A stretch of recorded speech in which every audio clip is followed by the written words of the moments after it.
are happening this offseason too. A lot of free agents this year, next year, and of course last season we saw. Right, Mike Leake could be an interesting free agent option for the Cubs because really, I'm not sure that I want the Cubs to be signing another pitcher to a mega deal that's going to be making $25 million a year late into their 30s because they're going to have to give Arrieta that kind of deal too, and I think that's just too much to be paying 3 pitchers that kind of money. Yeah, that's the thing because you're not going to let Arrieta go. No, and so and he's better than anyone on the free agent market. So you might not have enough money to get somebody like Price, right, but you certainly will have enough money to get people who are Mike Leake type signing. Yeah, I mean, that's like the a kind Mike of signing Leake, possibly Jordan that they need. They have Arrieta and Lester.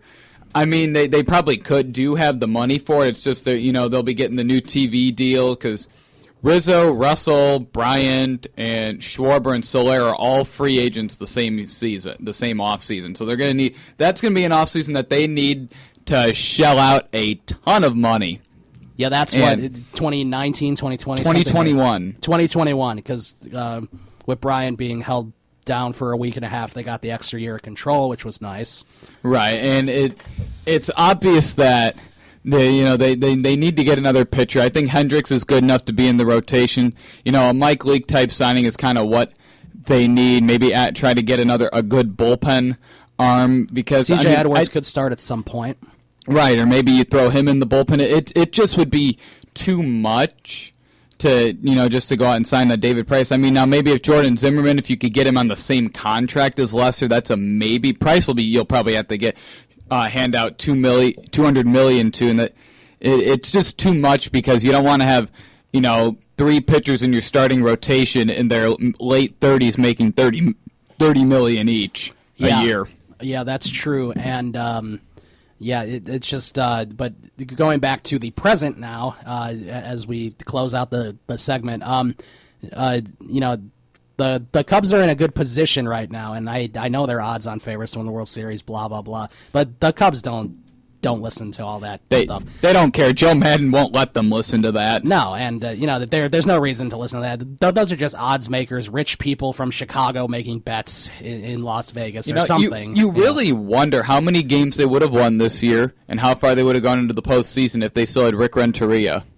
Yeah, I mean, it's obvious they wouldn't have won 97 games. They wouldn't have won 97 games. They probably wouldn't have been in the postseason. I don't know. I think they could have. They were. I mean, they were. Like, what, 12 games ahead of the Giants? The Giants were really bad. I mean, they were 12 games ahead of the Giants. I think they would have been the second wild card team regardless. I can tell you one thing. I'm not sure if they would have won in Pittsburgh, though. Well, you never know. I mean, because Jake Arrieta pitched the way he did. I mean, yeah, they might have still won that. I mean, because obviously it's all hypotheticals. I mean, Jake Arrieta is Jake Arrieta. He was going to pitch like that because he's Jake Arrieta.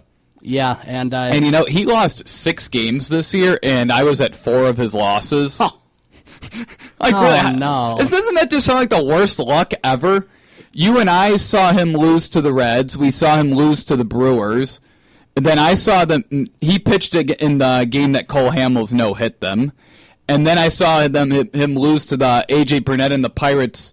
Like 3-0, except he gave up one unearned run through 7 innings, and then the bullpen. I think it was Ross Cup game came in and gave up 2 runs. How many wins did you see from him?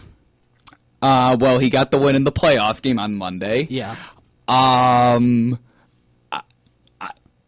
don't know if I saw him get an actual win besides that because I was at.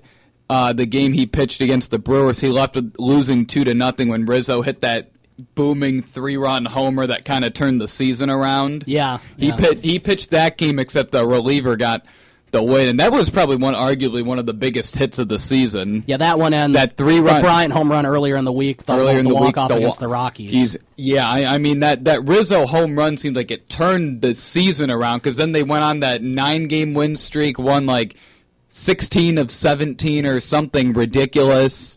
That was all the start of that. Was that Rizzo 3-run homer off of Will Smith. I know I saw an Arrieta win that game I went to against the Giants, the Hector Houdini game, as Len called it. Oh, yeah, Hector Houdini. Yeah, I think Arrieta threw 7 or possibly 8 shutout. They won like 2-0, I think. Yeah, he didn't allow a run. He hit a triple, though. There was a bloop single by Chris Bryant in the first that brought in a run, and then a sac fly by Addison Russell, I think, in the second inning. And there was no more scoring after that, which is crazy, but it was... Yep.